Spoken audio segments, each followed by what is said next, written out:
청년부부 학사를 담당하고 있는 한국기 목사입니다. 수요 예배 때는 말씀을 이제 처음 전하게 되어지는데요.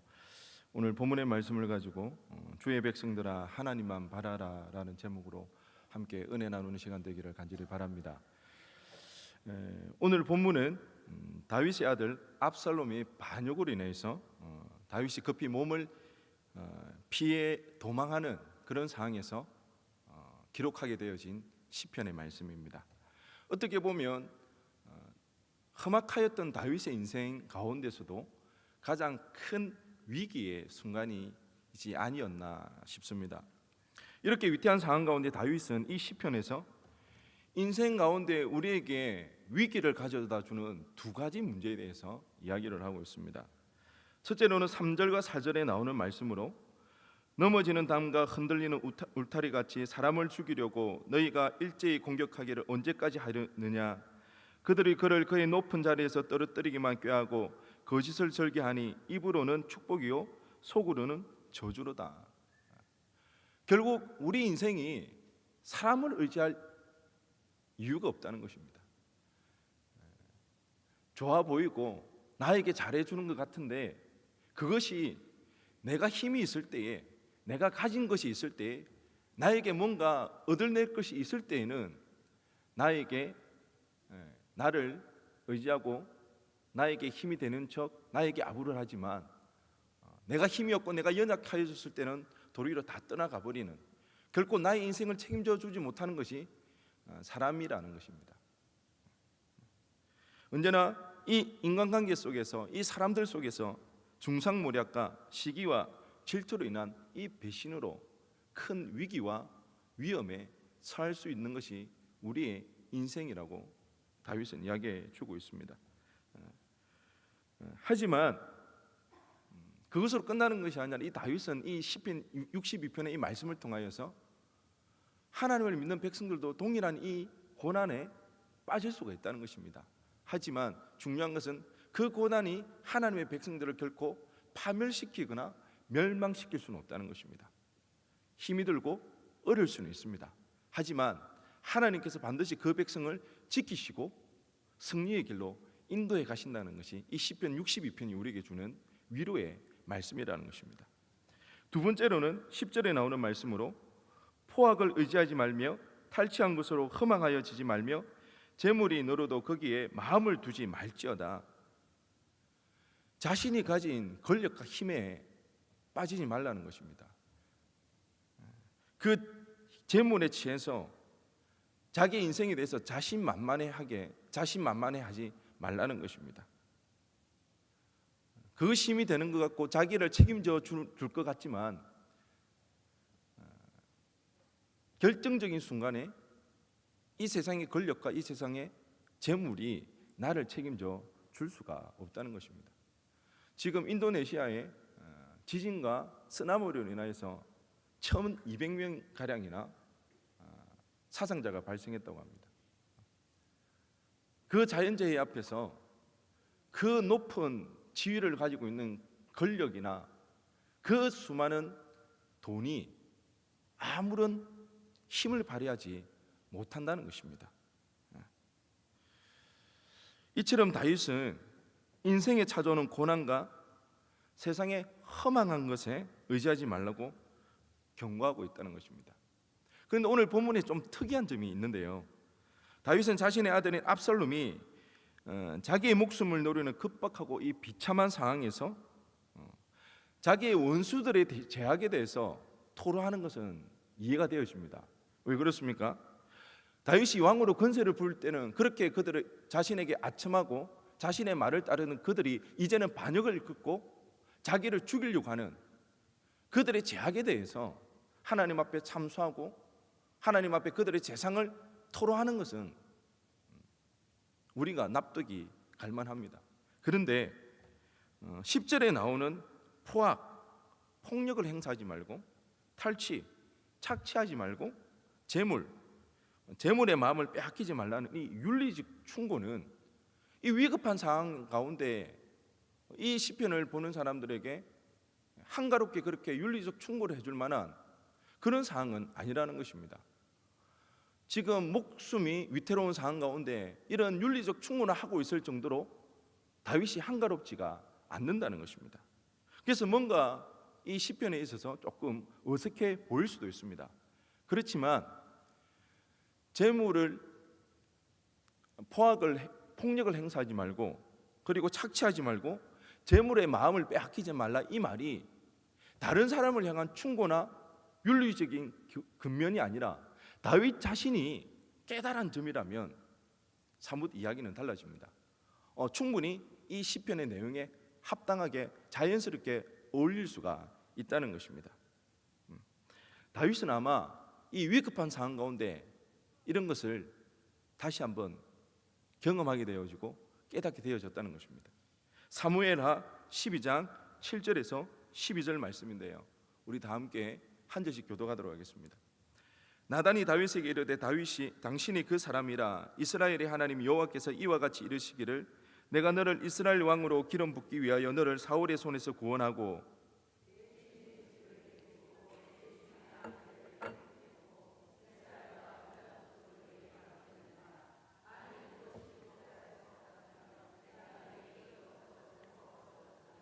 그러한데 어찌하여 내가 여호와의 말씀을 업신여기고 나보기에 악을 행하였느냐? 내가 칼로 햇사람 우리엘을 치되 암몬 자손의 칼로 죽이고 그의 아내를 빼앗아 내 아내로 삼았도다.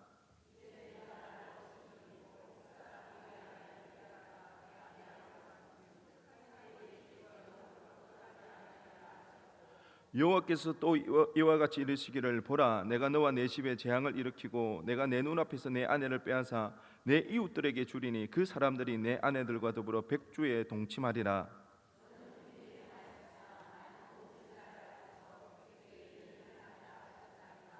아멘. 다윗이 밧세바와 동침하여서 아이가 생기자 자신을 그렇게 따라주었던 충성스러운 부하 우리아를 죽이는 일이 일어납니다. 그것도 청부살인으로 죽이고 맙니다. 자신의 왕위가 견고해지면서 힘이 생기자 제약을 범하게 되었던 것입니다. 하나님 이런 다윗의 모습을 통하여서 하나님을 업신여긴다고 그렇게 생각을 했습니다. 하나님 뭐라고 이야기했습니까? 다윗에게 부족함 없이 충분히 주었다는 것입니다. 내가 만일 부족했다면 내가 더 주었을 것이라고 하나님은 다윗에 그렇게 이야기하고 있습니다. 다윗이 밧세바를 범한 것은 욕심이라는 것입니다. 이 욕심으로 인하여서 폭력이 발생하였고 이 폭력을 통하여서 살인을 통하여서 자신이 원하는 바를 쟁취하게 되었던 그 다윗의 모습이라는 것입니다. 이에 대해서 하나님께서는 징계를 내리게 되었습니다. 압살롬을 통해서 반역이 일어나고 그는 그의 인생 가운데 가장 최고의 위기를 당하게 될 것이라는 하나님의 징계의 말씀을 듣게 되었던 것입니다. 이미도 알고 있었지만 실제로 이런 상황이 발생하게 되어지자 다윗은 다시 한번 깊이 깨닫게 되어졌던 것입니다. 권력에 취해 자기가 하나님인 것처럼 살고 재물이 주는 편안함에 도취되어 더 이상 하나님을 갈망하지 않는 이 인생이 얼마나 위험한 인생인지, 얼마나 두렵고 무서운 삶인지를, 세상의 힘과 재물이 얼마나 허무하며 결코 그것이 자기의 인생을 책임져 주지 못한다는 그 사실을 다윗은 오늘 시편 62편의 말씀을 통해서 우리에게 교훈해 주고 있다는 것입니다. 그러면서 다윗은 오늘 우리에게 이야기하고 있습니다. 그렇다면 과연 우리의 인생은 누구를 바라볼 것인가? 우리의 인생에 진정한 힘이 되어지고 도움이 될 자가 누구인가를 다윗은 오늘 62편의 말씀을 통해서 전해주고 있는데요, 오늘 저는 여기서 두 가지 내용을 살펴보기를 원합니다. 다윗을 통해서 우리가 본받아야 할 것, 본받아서 힘써 행해야 할 것이 무엇인지에 대해서 두 가지 점에서 한번 살펴보기를 원하는데요, 첫 번째로 하나님을 바라볼 이유가 전혀 없을 때에도 다윗은 하나님을 바라보았다는 것입니다. 오늘 이 상황에처럼 다윗처럼 하나님을 바라보고 하나님을 의지하기가 힘든 사람도 없었을 것입니다. 분명 자신이 잘못을 했지만 다윗이 어떻겠습니까? 하나님을 거부했습니까? 하나님 내 잘못 아닌데요? 부정했습니까? 아니요. 철저하게 하나님 앞에 회개하며 나아갔습니다. 하나님 앞에 용서를 받았습니다. 그런데도 자신의 죄에 대해서 책임을 져야 된다면 그 벌도 감수하려는 마음을 가지고 있었습니다. 그런데 그 징계가 너무 가혹하더라는 것입니다. 다윗이 견디기에는 너무 힘들더라는 것입니다. 누구보다도 하나님을 사랑하였고 하나님 앞에 온전히 따르기 위하여서 살아갔던 그 다윗이 하나님이 내린 그 벌이 감당하기가 너무 힘들 때에 그 다윗의 어떤 마음이 들겠습니까? 배신감마저 들지 않겠습니까? 어찌 하나님 이럴 수가 있냐고. 하나님, 내가 그렇게 하나님을 따랐고 나의 잘못을 알고 하나님 앞에 죄를 용서하고 회개를 했는데 이렇게까지 할 이유가 있겠느냐, 그런 마음이 들지 않았겠습니까? 더 나아가서 다윗이 그 인생 가운데 얼마나 많은 어려움을 겪었습니까? 사울을 피해서 미친 척까지 하고 그렇게 목숨을 부지하기 위해서 큰 어려움을 많이 당했는데 그때보다 더 힘든 이 위기의 상황 가운데서 다윗이 생각하기를 사울을 피해 도망갈 때는 그래도 누가 자기를 지켜주시는 거예요? 하나님이 자기와 함께 하신다, 하나님이 내 편이다, 그런 마음이 있었는데 이 벌은 누가 주시는 겁니까? 하나님이 주신다는 생각이 들 때에 더 이상 그에게 소망이 있을 수가 없었습니다. 그의 마음에는 낙심되어지고 상실감으로 가득해질 수가 있었다는 것입니다. 하나님마저 자신을 버렸다고 생각하기에 충분했기 때문에 이 벌을 감당하기가 너무 힘들어서 그때에 드는 생각이 무엇입니까? 피해야 되겠다, 이 벌을 피해야 되겠다, 아니면 내가 죽을 수밖에 없겠구나, 다른 방법을 찾을 수도 있었다는 것입니다. 이처럼 지금 다윗이 겪는 이 어려움은 이 위기의 상황 가운데서 하나님을 바라보기에는 정말 최악의 상황이라는 것입니다. 하나님을 의지할 그런 이유가 전혀 찾아볼 수 없는 그런 상황에 다윗이 빠져 있더라는 것입니다. 하지만 다윗이 알았던 것이 하나 있습니다. 오늘 우리가 본 시편 62편 11절 12절 말씀을 세번역 성경으로 보면 이렇습니다. 하나님께서 한 가지를 말씀하셨을 때에 나는 두 가지를 배웠다. 권세는 하나님의 것이요 한결같은 사랑도 주님의 것이라는 사실을. 주님께서는 각 사람에게 그가 행한 대로 갚아주십니다. 다윗은 능력이 하나님 손에 있다는 것을 알았습니다. 그리고 하나님의 그 사랑은 한결같다는 그 사랑을 알았습니다. 비록 지금 당장은 하나님으로 인한 이 징계가, 이해할 수 없는 이 고난이 자기를 죽음으로 몰아넣고 감당하기가 버거운 그 사랑임에도 불구하고 나를 이 고통, 이 고난 가운데 건져내실 수 있는 분은 오직 하나님에게만 그 능력이 있다는 것을 다윗은 알았다는 것입니다. 더 나아가 하나님의 사랑이 변치 않는다는 것입니다. 그 한결같은 그 사랑이 하나님이 반드시 나를 붙잡아 주실 거라는 그 믿음이 다윗에게 있었다는 것입니다.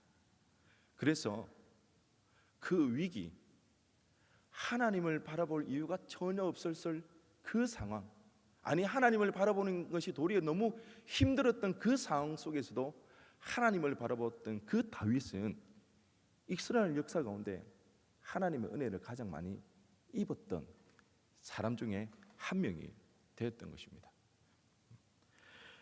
얼마 전에 다른 교회 다니시는 그 아는 집사님과 통화를 한 적이 있습니다. 신앙생활을 굉장히 열심히 하던 집사님이었는데요. 뭐 새벽기도도 나오고 수요 예배, 그다음 초등부 교사도 하고 참 열심히 했습니다. 그런데 남편의 사업이 잘 되어지지 않아서 이 집사님도 직장 생활을 하게 되어졌습니다. 아무래도 직장 생활을 하다 보니까 시간 내는 게 어렵지 않습니까? 성경 공부도 못하게 되어지고 뭐 새벽기도 나가는 게 이제 벅찼습니다. 이렇게 하다 보니까 점점 신앙생활하는 모습들이 하나 둘씩 놓아버리게 되고 어느새 신앙의 침체기를 겪게 되었습니다. 그때에 특히 가족적으로는 또 어려움이 더 많이 발생하게 되었습니다. 시아버지가 암에 걸려서 힘든 상황 가운데 있고요. 그러는 와중에 친정 어머니께서도 너무 몸이 불편해서 본인이 돌봐드려야 되는 그런 상황에 빠지게 되었습니다. 딸이 2명이 있는데 둘째 딸은 드문드문 교회를 나가던 요즘은 아예 교회는 일절 나가지도 않고 교회 이야기는 입 밖에도 못 내게 하는 그런 상황에 빠지고 말았습니다. 그때 이 집사님 마음 가운데 들은 것은 나의 믿음을 다시 회복해야 되겠다. 다시 하나님을 찾아야 되겠다. 근데 그 상황이 어떻습니까?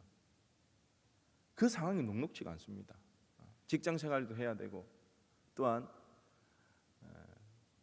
교회를 가려면 또 어머니도 모셔야 되고 또 자녀는 자녀대로 이 속을 썩히고 참 쉽지가 않았습니다. 그런데 여전히 계속해서 불편한 마음은 여전하였고 그런데 주어진 상황 속에서 다시 신앙을 회복하고 하나님을 찾기가 이 집사님에게는 너무나 버거웠던 것입니다. 그런데 어느 날 주일 교회를 가기 위해서 준비를 하고 있는데 갑자기 불현듯 자기 머릿속에 어떤 말씀이 지나쳐 가더라는 것입니다. 왜 이런 말씀이 생각났을까 하고 그냥 주일날 예배 드리러 갔는데 그 말씀이 그 주일날 본문의 말씀이었다는 것입니다. 그리고 그 다음 주일 또 교회 가려고 준비를 하는데 또 불현듯 어떤 말씀이 또 올랐는데 그 말씀이 그 주일 예배의 본문 말씀이었다는 것입니다. 한 번도 아닌 2번 연속으로 이런 일이 일어나자 정신이 번쩍 들더라는 겁니다. 하나님이 지금 부르시는구나. 빨리 내가 신앙을 회복해야 되는구나. 그리고 얼마 있다가 교회에서 부흥회가 있었는데 부흥회에 참석하려고 하다 보니까 또 어머니가 몸이 안 좋아서 어머니를 이제 또 돌봐드리라고 참석을 못 해가지고 인터넷을 보고 그 영상을 보게 되었는데요. 그 부흥회 목사님이 전한 말씀이 나로 인하여서 주변 사람들이 힘들면 안 된다. 그런 말씀을 전했다고 합니다.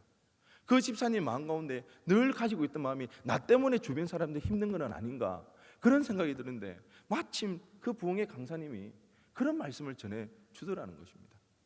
그러면서 하나님이 나를 지금 부르시고 있구나. 내가 빨리 신앙을 회복해야 되겠구나.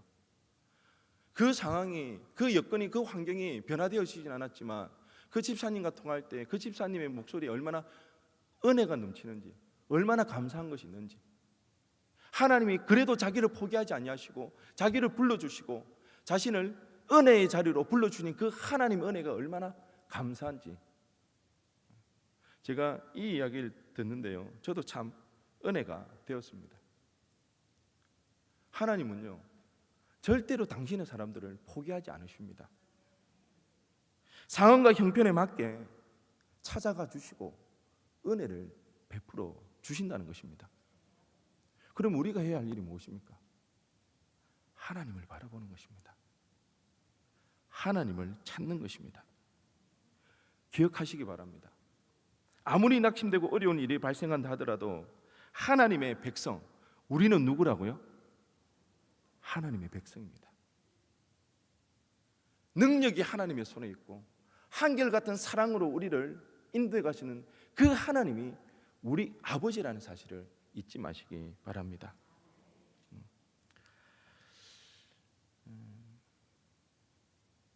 두 번째로 우리가 다윗을 본받아 힘써 행해야 할 그 내용은, 그러면 도저히 하나님을 바라볼 수 없는 이 상황 가운데서도 어떻게 다윗은 하나님을 잠잠히 바라볼 수 있었냐 하는 것입니다. 그 대답은 바로 평범한 일상에서 다윗은 하나님을 바라보았기 때문입니다. 다윗이 힘들고 어려운 순간에 하나님을 바라볼 수 있었던 것은 단지 힘들기 때문에 하나님을 바라볼 수 있었던 것은 아닙니다. 힘들 때 하나님 바라보면 그 하나님의 은혜가 있습니까? 힘들수록 잠잠히 하나님 앞에 나아가는 것이 쉽지가 않습니다. 아마 기도해 보신 분 계실 것입니다. 위급한 상황이 발생했을 때 잠잠히 하나님 앞에 기도하는 게 쉽던가요? 기도하면 무슨 생각이 납니까? 하나님이 아니라 지금 이 문제를 어떻게 해결할지, 어떻게 누가 나를 도와줄 수 있을지 잠잠히 하나님을 바라보는 게 쉬운 일이 결코 아니라는 것입니다. 다윗도 마찬가지였습니다. 오늘 1절 말씀을 보면 나의 영혼이 잠잠히 하나님만 바라며 나의 구원이 그에게서 나오는도다. 우리 흔히 이런 이야기합니다. 힘들고 어려운 사람이 있으면 하나님만 바라보세요. 그런 이야기 잘하죠. 조심해서 해야 됩니다. 몰라서 못합니까? 힘들고 어려울 때 하나님 보입니까? 잘 되지 않는다는 것입니다. 이 말은 다른 사람을 향해 하는 것이 아니라 누구를 위해 하는 겁니까? 자기 자신을 위해 하는 것입니다. 다윗이 자기 자신을 향해 이야기하고 있습니다. 스스로를 다짐하고 있다는 것입니다. 다윗아, 이 힘들고 어려울 때 하나님만 바라보자. 1절에서 이렇게 이야기했는데 5절에서 또 동일하게 이야기를 하고 있습니다. 5절에 보면 나의 영혼아 잠잠히 하나님만 바라라. 물은 나의 소망이 그로부터 나오는도다. 시편 62편의 말씀에 보면요, 오직이라는 말이 원어에 보면 오직이라는 말이 6번 나옵니다. 오직 하나님께만 소망이 있다. 오직 하나님만 바라봐야 된다. 6번이나 이야기하고 있습니다. 왜 6번이나 이야기를 하겠습니까? 왜 반복해서 계속 이야기하겠습니까? 다윗도 인간이라는 것이죠. 힘들고 어려운 상황 가운데 그 마음이 어찌 요동하지 않을 수가 있겠습니까? 어찌 두렵지 않을 수가 있겠습니까? 그때마다 어떻게 하는 것입니까? 스스로를 향해 이야기하는 것입니다. 그래, 오직 하나님만 바라봐야 된다. 하나님에게만 나의 소망이 있다. 다윗이 그렇게 할 수 있었던 것은 위기의 상황이 있기 전에 평범한 일상의 삶 가운데 하나님을 바라보고 하나님을 알았기 때문에 그 일이 가능했다는 것입니다. 조금 전에 우리가 보았던 11절과 12절 말씀이 어떻게 이야기하고 있습니까? 내가 한두 번 하나님의 말씀을 들었다고 했습니다. 평범한 상황 가운데 하나님과 교제하며 나갈 때, 하나님과 독대하며 나갈 때 다윗은 하나님의 말씀을 들었다는 것입니다. 그 말씀이 무엇입니까? 단순하게 음성을 들었다는 것입니까? 그것일 수도 있습니다. 더불어서 그가 하나님을 친히 경험했다는 것입니다. 그 하나님은 어떤 분이시라는 것을, 그 하나님은 한결같은 사랑을 하시는 하나님, 능력이 있으신 하나님이라는 사실을 다윗은 이미 그의 삶 가운데 알고 깨닫고 있었다는 것입니다. 위기의 순간 가운데 자기를 넘어뜨리려 하고 자기를 짓밟아 버릴 것 같은 그 세상의 어려움 상황 가운데 하나님을 부정하고 싶고 지금 당장에 눈에 보이는 것으로 자기의 문제를 해결하고 싶은 그 상황 가운데 그가 깨달았던 그 하나님을 다짐하며 하나님을 찾고 하나님을 부르며 나아가는 것입니다. 안 돼. 하나님만 바라봐야 돼. 하나님만, 오직 나의 소망은 하나님께만 있고 나의 도움은 오직 하나님께만 있다고, 그렇게 다윗은 스스로를 향해 다짐하고 있는 것입니다. 위기의 때가 아니라 평범할 때. 왜 우리가 하나님을 만나지 못합니까? 왜 하나님의 음성이 들리지 않습니까? 왜 하나님의 도움을 경험하지 못합니까? 어려울 때, 힘들 때만 하나님을 찾기 때문에 그렇습니다. 어려울 때 하나님을 찾는 것은 하나님이 임할 때까지 우리가 기다리지 못합니다. 우리는 하나님을 어떻게 알 수가 있습니까? 경험칙으로 알 수가 있습니다. 하나님 보입니까? 안 보이죠. 하나님 음성 들리나요? 안 들립니다. 보이지 않고 만져지지 않는 그 하나님의 도움을 기다리기 위해서는 우리의 경험상 하나님이 역사하시더라, 그 은혜가 없이는, 그 경험이 없이는 우리는 절대 기다릴 수 있는 존재가 아닙니다. 평범한 일상 가운데 그 하나님과의 깊은 교제 속에서 하나님을 간절히 갈망하고 하나님과의 깊은 교제가 있었던 그 다윗이었기에 위기의 상황 가운데, 어려운 상황 가운데서도 하나님을 끝까지 기다리며 잠잠히 바라볼 수가 있었다는 것입니다. 여러분, 그러기에 우리에게 중요한 것은 있습니다. 평범한 일상, 편안한 삶. 그러면 다들 그렇게, 목사님 저는 안 편안하다고, 문제가 한두 가지가 아니라고. 그런데 그런 문제가 없는 사람은 아무도 없습니다. 그런데 정말 힘들고 어려운 문제는, 우리가 정말 목숨 내놓고 하나님 앞에 간절히 기도하지 않는 그런 문제들은 우리가 그렇게 다급하지 않고 위험하지 않기 때문에 그렇습니다. 평범한 일상 속에서 편안한 삶을 우리가 살아갈 때에 우리가 무엇을 바라보고 있느냐, 우리가 바라보는 것이 무엇인가가 참으로 중요하다는 것입니다. 혹시 하나님을 바라본다 하면서 우리의 시선을 사로잡는 것이 세상의 것은 아닙니까? 하나님을 바라볼 때는 무감각해 있고 세상의 것에는 열망과 간절함이 있지는 않은지 우리 자신을 냉정하게 돌아볼 필요가 있습니다.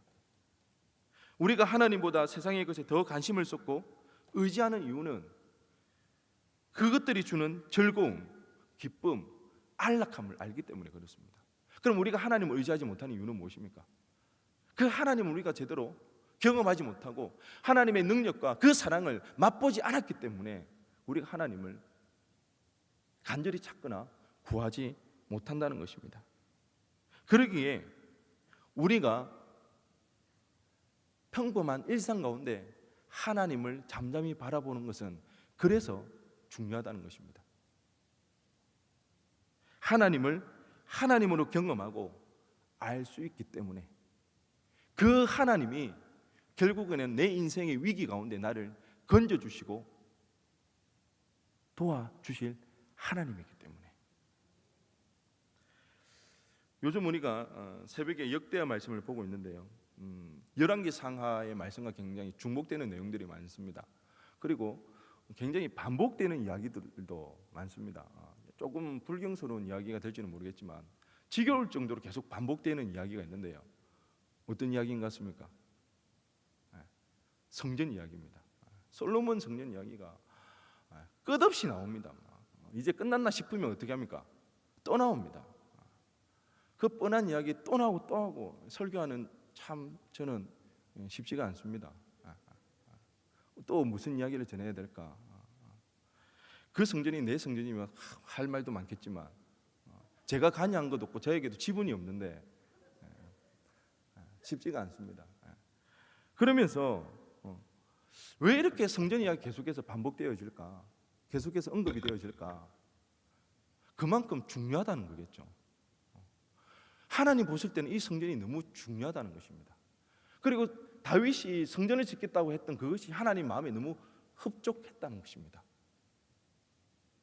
어느 날 제가 그 성전에 대해서 생각하다가 문득 떠오르는 생각이 있었습니다. 이 성전이 에덴 동산에 선악과와 같은 역할을 하는구나. 에덴 동산에 뭐 같다고요? 선과 악을 알게 하는 그 나무와 유사한 역할을 하는구나, 그런 생각이 들더라는 것입니다. 선악과가 무엇입니까? 하나님께서 에덴 동산을 만드시고 아담과 하와에게 주십니다. 하나님께서는 분명히 에덴 동산의 주인은 하나님이지만 에덴 동산을 누구에게? 아담과 하와에게 양도하듯이 주십니다. 그리고 째째하게 하나님 주인 행세하지 않습니다. 그래, 너가 알아서 해라, 너가 책임지고 관리해라. 심지어는 동물들의 이름들도 누가 짓게 만듭니까? 아담과 하와가 짓게 만드십니다. 이름은 원래 누가 지어야 됩니까? 주인이 지어야 됩니다. 우리 아들 이름을 옆집 아저씨가 지으면 어떻습니까? 이것처럼 이상한 것도 없습니다. 그런데 하나님께서는 그 에덴 동산을 만드시고는 아담과 하와에게 양도하시 넘겨주십니다. 그러면서 그 가운데 에덴 동산 중앙에 뭘 만듭니까? 선악을 알게 하는 나무를 만듭니다. 에덴 동산 어디에서 보더라도 보일 수 있게끔 중앙에다가 선악과를 심어 놓습니다. 왜요? 착각하지 말라는 것입니다. 마치 네가 주인인 것처럼 그렇게 관리는 하지만 진짜 주인은 네가 아니라는 사실. 내가 관여는 하지 않는다. 내가 째째하게 이래라 저래라 간섭하지 않는다. 네가 알아서 잘 할 거다. 그래, 그렇게 하고 넘기십니다. 하지만 주인은 나라는 그 사실을 잊지 말라고 하나님께서는 선악과 나무를 만들어 놓았습니다. 그런데 우리가 잘 알다시피 어떻게 되었습니까? 그 아담과 하와는 그 문제에서 실패하고 말았습니다. 재밌는 것은 아담과 하와는 하나님과 에덴 동산에서 서스럼없이 이야기를 했습니다. 우리는 막 며칠 금식하고 해도 하나님 말씀이 들립니까? 안 들립니까? 그렇게 목나 울부짖어도 하나님 음성 한번 듣기가 쉽지가 않은데 아담과 하와는 하나님과 이 독대해서 이야기하자 자연스럽게 친구처럼 이야기를 했습니다. 그럼에도 불구하고 눈에 보이는 뭐를 만들어 놓았다는 것입니까? 선악과를 만들어 놓았다는 거죠. 아담과 하와가 실패한 그 자리에 하나님과 다시 누구를 부르십니까? 아브라함을 부르십니다. 아브라함을 부르시고는 그가 믿음의 길로 나아가게 만듭니다. 그리고 최종적으로 아담이 실패한 그 지점에서 아브라함이 승리하도록 하나님 이끌고 나가십니다. 어떤 사건입니까? 이삭 사건이지 않습니까? 자기가 그토록 사랑하는 그 아들 그 이삭을 번제로 드리려 했을 때 아브라함은 어떻게 합니까? 가감없이 하나님 앞에 드리려고 합니다. 그때 성경에서 최초로 등장하는 단어가 있습니다. 비로소 네가 나를 경외하는 줄을 알았노라. 아담과 하와가 여기에서 실패했습니다. 아브라함은 여기에서 성공했습니다. 그리고는 하나님께서는 이 아브라함을 통해서 다시 한번 하나님의 백성, 하나님이 계획하시고 하나님이 꿈꾸셨던 그 나라를 만들어 가신다는 것입니다. 그래서 그 이스라엘 백성을 만들어 가실 때에 그들 가운데 다시 한번 하나님께서는 선악과와 같은 것을 만들어 주십니다. 무엇입니까?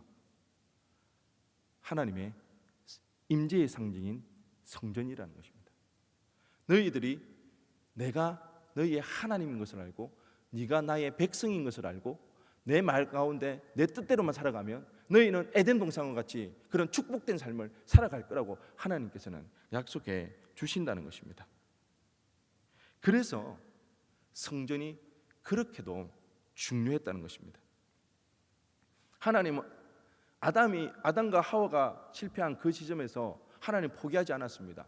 이스라엘 백성을 통하여서 또다시 하나님이 계획하시고 꿈꾸셨던 그 나라를 만드시려고 이루어 나가셨다는 것입니다. 그 이스라엘 백성이 또 실패하자 이제는 누구를 보내십니까? 예수 그리스도를 보내주시고, 하나님에게는 너무나도 원대한 계획이었고 꿈이었습니다. 아담과 하와가 실패한 그 자리에서 이스라엘 백성을 통하여서 다시 한번 회복되기를 하나님은 그토록 원하셨다는 것입니다. 그런데 그렇다면 다윗은 어떻게 이렇게 하나님의 원대한 계획, 꿈을 알 수가 있었습니까?